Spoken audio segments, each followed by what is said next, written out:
ꯑꯍꯥꯟꯕꯃꯛꯇꯗ ꯃꯌꯥꯝꯕꯨ ꯄ꯭ꯔꯃꯤꯂꯥ vision channel ꯑꯁꯤꯗ ꯑꯃꯨꯛ ꯍꯟꯅ ꯇꯔꯥꯝꯅꯈ꯭ꯔꯦ ꯃꯌꯥꯝꯒꯤ ꯃꯐꯝꯗ ꯉꯁꯤ ꯑꯩꯅ ꯄꯨꯖꯗꯨꯅ ꯂꯥꯛꯆꯔꯤꯕ ꯚꯤꯗꯤꯑꯣ ꯑꯁꯤ 16 ꯗꯤꯁꯦꯝꯕꯔ 2023 ꯑꯁꯤ ꯍꯦꯔꯤꯁꯟ ꯐꯨꯔꯥꯏ ꯂꯥꯛꯄꯝ ꯎꯔꯤꯄꯣꯛꯇꯒꯤ ꯃꯥꯒꯤ ꯃꯄꯣꯛ ꯀꯨꯝꯃꯣꯟ ꯍꯥꯏꯗꯤ ꯃꯄꯣꯛ ꯅꯨꯃꯤꯠ ꯇꯥꯏꯌꯦꯕꯀꯣ ꯑꯗꯣ ꯁꯤꯒꯤ ꯅꯨꯃꯤꯠꯁꯤꯗ ꯃꯍꯥꯛꯅ ꯃꯥꯒꯤ ꯍꯥꯏꯗꯤ ꯕꯔꯊꯗꯦ ꯁꯦꯂꯦꯕ꯭ꯔꯦꯁꯟ ꯑꯁꯤ ꯃꯌꯥꯝꯒ ꯀꯦꯛ ꯀꯛꯇꯅ ꯈꯣꯠꯇꯅ ꯁꯦꯂꯦꯕ꯭ꯔꯦꯁꯟ ꯇꯧꯕ ꯃꯍꯨꯠꯇ ꯉꯁꯤꯃꯛ ꯂꯝꯗꯝ ꯑꯁꯤꯗ ꯊꯣꯛꯂꯤꯕ ꯏꯔꯥꯡ ꯑꯁꯤꯗ ꯁꯥꯟꯇꯤ ꯄꯨꯔꯛꯅꯕ ꯍꯣꯠꯅꯕꯗ ꯈꯣꯡꯖꯪ ꯃꯌꯥꯝ ꯑꯃ ꯆꯪꯁꯤꯟꯃꯤꯟꯅꯔꯤꯕ ꯑꯣꯔꯒꯅꯥꯏꯖꯦꯁꯟ ꯀ꯭ꯂꯕ ꯑꯣꯔꯒꯅꯥꯏꯖꯦꯁꯟꯁꯤꯡ ꯑꯁꯤ ꯑꯃꯠꯇ ꯑꯣꯏꯅ ꯄꯨꯟꯁꯤꯜꯂꯁꯦ ꯍꯥꯏꯗꯤ let's unite to bring peace in our state Manipur ꯍꯥꯏꯕꯒꯤ ꯊꯤꯝꯗꯀꯣ ꯃꯥꯔꯥꯊꯣꯟ ꯑꯃ ꯃꯥꯏꯕꯝ ꯆꯤꯡ ꯅꯝꯕꯣꯜꯒꯤ ꯑꯁꯤꯗꯒꯤ ꯀꯪꯂꯥ ꯐꯥꯎ ꯆꯦꯟꯒꯗꯧꯔꯤꯕꯀꯣ ꯑꯗꯨꯒꯤ ꯚꯤꯗꯤꯑꯣꯅꯦ ꯑꯗꯣ ꯁꯨꯝ ꯃꯥꯅ ꯆꯦꯟꯕꯗꯣ ꯑꯩꯈꯣꯏꯅ ꯁꯞꯄꯣꯔꯠ ꯇꯧꯔꯀꯥꯟꯗ ꯃꯅꯤꯡꯗ ꯀꯩꯗ ꯁꯨꯝ ꯏꯟꯅꯔꯒꯀꯣ ꯑꯗꯨꯒꯤ ꯚꯤꯗꯤꯑꯣ ꯁꯦꯝꯖꯒꯗꯣꯏꯅꯦ ꯑꯗꯣ ꯃꯌꯥꯝ ꯃꯥꯒꯤ ꯃꯦꯁꯦꯖ ꯄꯤꯅꯤꯡꯕꯁꯦ ꯃꯌꯥꯝꯅꯁꯨ ꯁꯣꯏꯗꯅ ꯁꯞꯄꯣꯔꯠ ꯇꯧꯕꯤꯔꯛꯀꯅꯤ ꯍꯥꯏꯕꯒꯤ ꯊꯥꯖꯕꯗꯣ ꯊꯝꯖꯔꯤ ꯑꯗꯨꯅ ꯃꯌꯥꯝꯅ ꯉꯁꯤꯒꯤ ꯚꯤꯗꯤꯑꯣꯁꯦ ꯂꯣꯏꯕꯐꯥꯎꯁꯨ ꯌꯦꯡꯕꯤꯔꯀꯥꯟꯗ ꯚꯤꯗꯤꯑꯣꯁꯦ ꯁꯣꯏꯗꯅ ꯁꯤꯌꯔ ꯇꯧꯕꯤꯔꯣ ꯑꯗꯨꯒ ꯃꯌꯥꯝ ꯄꯨꯝꯅꯃꯛ ꯍꯣꯠꯅꯃꯤꯟꯅꯔꯀꯥꯟꯗ ꯂꯝꯗꯝ ꯑꯁꯤꯗ ꯁꯥꯟꯇꯤ ꯍꯥꯏꯗꯤ ꯃꯌꯥꯝ ꯄꯨꯝꯅꯃꯛ ꯍꯣꯠꯅꯃꯤꯟꯅꯔꯀꯥꯟꯗ ꯍꯥꯏꯗꯤ ꯌꯨꯅꯥꯏꯠ ꯑꯣꯏꯔꯒ ꯑꯃꯠꯇ ꯑꯣꯏꯅ ꯄꯨꯟꯁꯤꯜꯂꯀꯥꯟꯗ ꯑꯃꯅ ꯑꯃ ꯍꯥꯏꯅꯔꯒ ꯇꯣꯈꯥꯏ ꯇꯥꯟꯅꯔꯒ ꯇꯧꯅꯕꯒꯤ ꯃꯍꯨꯠꯇꯀꯣ ꯄꯨꯟꯁꯤꯟꯅꯔꯀꯥꯟꯗ ꯉꯁꯤꯒꯤ ꯂꯝꯗꯝ ꯑꯁꯤꯗ ꯁꯥꯟꯇꯤ ꯄꯨꯔꯛꯅꯕ ꯍꯣꯠꯅꯃꯤꯟꯅꯁꯦ ꯑꯗꯨ ꯇꯥꯔꯗꯤ ꯃꯌꯥꯝ ꯚꯤꯗꯤꯑꯣꯁꯤꯁꯨ ꯍꯧꯖꯔꯒꯦ ꯑꯩꯅ ꯁꯨꯃꯥꯏꯅ ꯁꯣꯔꯣꯛꯇ ꯉꯥꯏꯔꯒꯦ ꯁꯨꯝ ꯊꯧꯊꯈꯤꯒꯦ ꯑꯩꯈꯣꯏꯅ ꯉꯝꯕꯩ ꯑꯁꯥꯏꯐꯥꯎ ꯊꯧꯊꯈꯤꯒꯦꯕ ꯃꯣꯏꯗꯤ ꯑꯗ ꯆꯦꯟꯕ ꯍꯧꯔꯛꯄꯒꯤꯀꯣ ꯑꯗ ꯂꯩꯔꯦ ꯔꯦꯗꯤ ꯂꯩꯔꯦ ꯍꯧꯔꯛꯀꯗꯧꯔꯦ ꯍꯥꯏꯌꯦꯕꯀꯣ ꯑꯗꯨꯅ ꯑꯩꯁꯨ ꯁꯥꯏꯀꯜꯗꯅꯤ ꯊꯧꯔꯛꯏꯁꯤ ꯑꯗꯨꯒ ꯉꯁꯥꯏ ꯑꯩꯅ ꯉꯝꯕ ꯉꯁꯥꯏ ꯃꯥꯂꯣꯝ ꯍꯦꯟꯕꯕꯨ ꯑꯣꯏꯔꯁꯨꯀꯣ ꯊꯧꯊꯔꯒ ꯉꯥꯏꯔꯒ ꯂꯩꯔꯒꯦ ꯑꯗꯨꯒ ꯑꯗꯨꯝ ꯏꯟꯅꯔꯒ ꯑꯗꯨꯝ ꯉꯥꯏꯅꯕꯀꯣ ꯑꯩ ꯁ꯭ꯋꯥꯏꯗ ꯑꯦꯌꯥꯔꯄꯣꯔꯠ ꯁ꯭ꯋꯥꯏꯗ ꯂꯩꯔꯦ ꯁ꯭ꯋꯥꯏꯗ ꯉꯥꯏꯔꯒꯦ ꯁꯥꯟꯇꯤꯒꯤ ꯂꯝꯖꯦꯟꯅꯤꯅ ꯄꯤꯁ ꯒꯥꯔꯗꯦꯟ ꯃꯄꯥꯗ ꯑꯣꯏꯅ ꯉꯥꯏꯔꯒꯦ ꯁ꯭ꯋꯥꯏꯗ ꯉꯥꯏꯔꯝꯕꯁꯦ ꯌꯧꯔꯛꯈ꯭ꯔꯦ ꯁ꯭ꯋꯥꯏꯗ ꯌꯧꯁꯤꯜꯂꯛꯑꯦ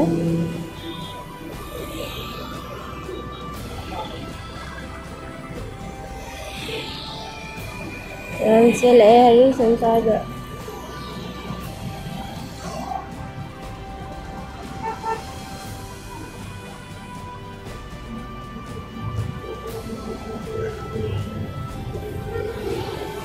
ഇന്നലെ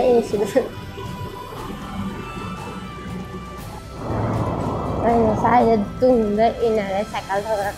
ꯁꯥꯏꯀꯜꯒꯤ ꯈꯤꯇꯪꯗꯤ ꯁꯦꯞ ꯇꯧꯔꯅꯤ ꯚꯤꯗꯤꯑꯣꯁꯦ ꯈꯤꯇꯪ ꯅꯤꯛ ꯀꯪꯂꯥ ꯐꯥꯎꯅꯦ ꯆꯦꯟꯗꯨꯁꯦ ꯅꯝꯕꯣꯜꯗꯒꯤ ꯁꯤꯜꯂꯛꯄꯗꯨꯅꯀꯣ ꯀꯣꯛꯊꯨꯝ ꯄꯣꯏꯔꯩꯂꯝ ꯁꯅꯥꯂꯩꯄꯥꯛ ꯃꯩꯇꯩ ꯂꯩꯄꯥꯛ ꯃꯩꯇ꯭ꯔꯄꯥꯛ ꯀꯪꯂꯩꯄꯥꯛ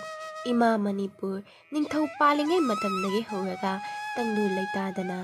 ꯀꯥꯡꯂꯨꯞ ꯃꯁꯦꯜꯒꯤ ꯃꯔꯛꯇ ꯀꯂꯛ ꯌꯦꯡꯊꯤꯅꯗꯨꯅ ꯂꯥꯟ ꯀꯌꯥ ꯁꯣꯛꯅꯗꯨꯅ ꯃꯤꯆꯝ ꯀꯌꯥ ꯑꯃꯒꯤ ꯄꯨꯟꯁꯤ ꯄꯤꯀꯝꯅꯈ꯭ꯔꯦ꯫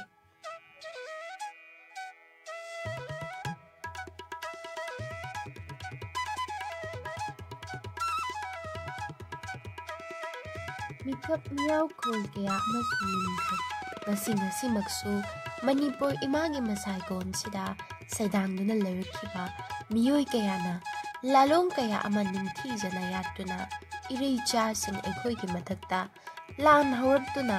ꯌꯨꯝ-ꯀꯩ ꯀꯌꯥ ꯑꯃ ꯃꯩ ꯊꯥꯗꯣꯛꯄꯤꯗꯨꯅ ꯃꯤꯑꯣꯏ ꯀꯌꯥꯒꯤ ꯄꯨꯟꯁꯤꯁꯤꯡ ꯄꯤꯀꯝꯅꯍꯟꯈꯤ꯫ ꯏꯔꯩꯆꯥꯁꯤꯡꯒꯤ ꯉꯝꯖꯕ ꯄꯥꯎꯈꯨꯝꯗꯤ ꯈꯔ ꯃꯈꯩꯗꯤ ꯃꯈꯣꯏꯒꯤ ꯃꯐꯝꯗ ꯄꯤꯈ꯭ꯔꯦ ꯄꯤꯔꯛꯂꯤ꯫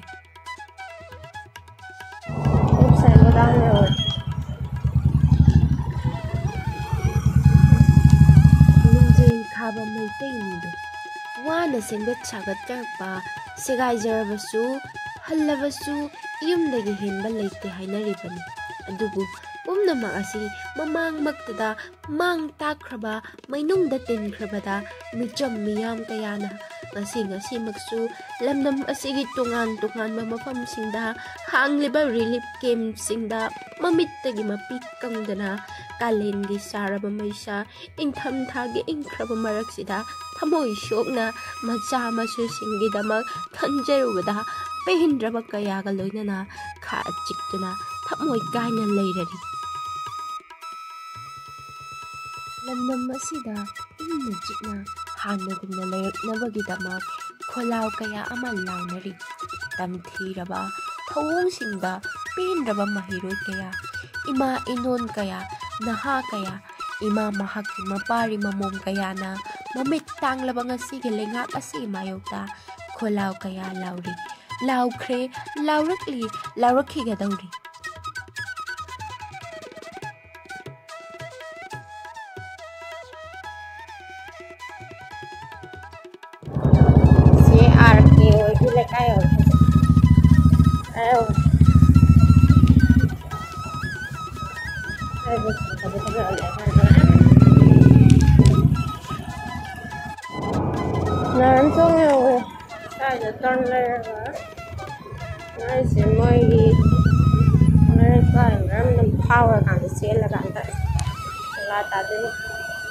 ꯃꯁꯤꯗ ꯂꯩꯉꯥꯛꯀꯤ ꯂꯣꯏꯖꯕ ꯍꯨꯏ ꯀꯌꯥꯅ ꯇꯝꯊꯤꯕ ꯊꯧꯑꯣꯡ ꯀꯌꯥ ꯑꯃꯁꯨ ꯆꯠꯊꯔꯛꯈꯤꯕꯅ ꯇꯝꯊꯤꯕ ꯑꯁꯣꯛ ꯑꯄꯟ ꯅꯪꯂꯩ꯫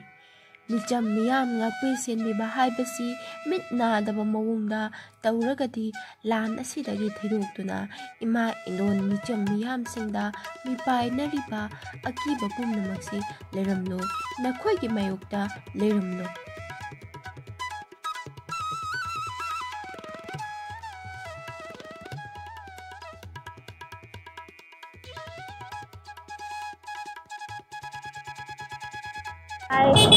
ꯌꯧꯁꯤꯜꯂꯛꯑꯦ ꯂꯩꯀꯥꯏꯒꯤ ꯃꯤꯁꯤꯡ ꯇꯧꯗꯅ ꯄꯨꯛꯅꯤꯡ ꯊꯧꯒꯠꯂꯤꯅꯦ ꯃꯥꯅ ꯉꯁꯤꯒꯤ ꯊꯤꯝꯁꯦ ꯁꯞꯄꯣꯔꯠ ꯇꯧꯕꯤꯔꯛꯑꯣ꯫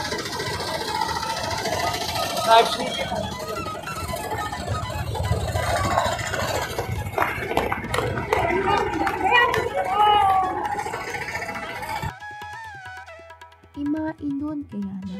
ꯏꯪꯈ꯭ꯔꯕ ꯅꯤꯡꯊꯝꯊꯥꯒꯤ ꯑꯍꯤꯡꯁꯤꯡꯗ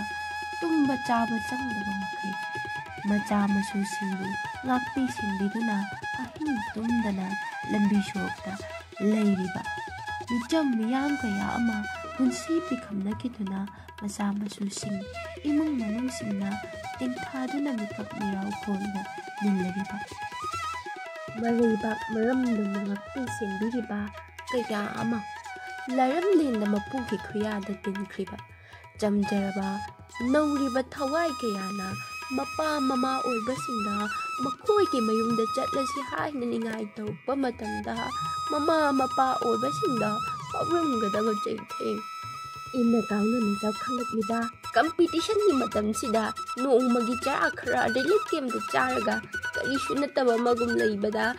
ꯊꯃꯣꯏꯁꯤꯡ ꯑꯗꯨꯗ ꯐꯥꯎꯔꯝꯒꯗꯕ ꯆꯩꯅ ꯅꯧꯔꯤꯕ ꯂꯥꯟ ꯑꯁꯤꯅ ꯁꯣꯛꯍꯜꯂꯕ ꯑꯉꯥꯡ ꯀꯌꯥꯒꯤ ꯇꯨꯡꯒꯤ ꯄꯨꯟꯁꯤꯅ ꯑꯣꯏꯔꯛꯀꯗꯧꯔꯤꯕ ꯑꯁꯤ ꯀꯔꯤꯅꯣ?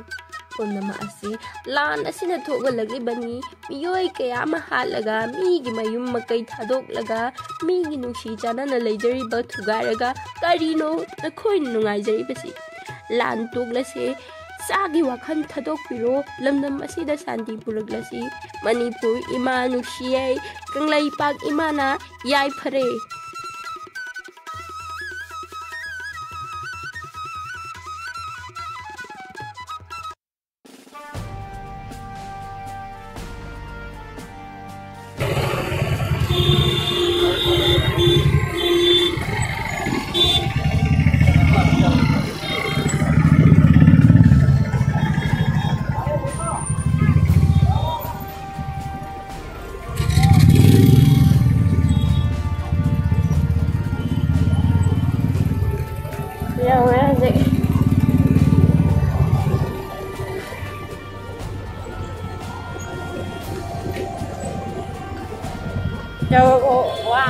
Wa bagian Saudi dan juga na eba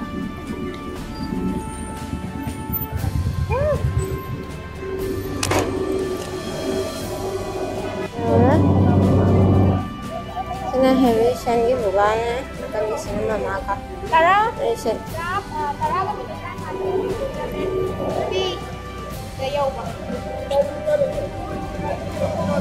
Isanupa Frelapam Harrison Magi Mapong Mitka Mari Lenana Mapong Mitki Thoram Pangthokpo ina Mana Hap Maratholama Kainodagi Madam Lukachindagi na Kangla Phawbada Selakpa Gi Maramdi Manipur Hojik Tangdu Leitra Draba Manipur Sida Hojik Shanti Poraknaba Aikhoi Manipur Leriba Indigenous People Kudimak Unite Oina Lainabagi Pandamda Manangasi Lamjelasi Pangthokpani Masadai Lambi da Lebiramba Aridigi Lamdamgi Club Sengna Mahaku Taramno Opiba Mabu Pungun Thogot Piba Masigi Damaktasu Haningai Laitana Masigi Thoramasibu Pangthok Pasida Haningai Laitana Mayambu Tagas Ponglokshari Long live Manipur Long live Manipur Yathare Yathare Yathare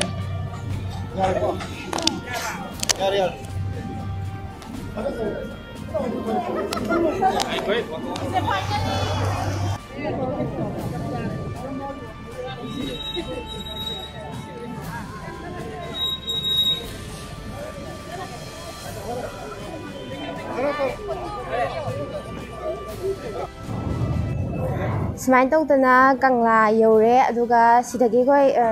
hallani ma'am ngasigi video sigaloina han video tang nate ko ngasigi thau se adi akhoi ma'am Manipur laiba praja pumna magna santi haibasi pame bane ba ji khoi Manipur da thokli ba Iran se santi lakpa hanjila ba pam bane duna stage da isa na loi mak yan tamina kanda lakadawne ba pise aduna sa oinge adum lanje adum thokan lagine aduna yaringe gyan se loin tanara se ahoi mitai jasin di ayamna te loi mak mi da khanar ba ho de aduna ahoi gi lamdam asida khoi gi mitai da khanar ba horaktana sumaina lan tawrise ase Hawira ano lamdam se khoi shanti pamjaye shanti se helase aduna asigi video se asigi loinana sada lo selage. Let's bring peace in our state Manipur as soon as possible. Bye bye.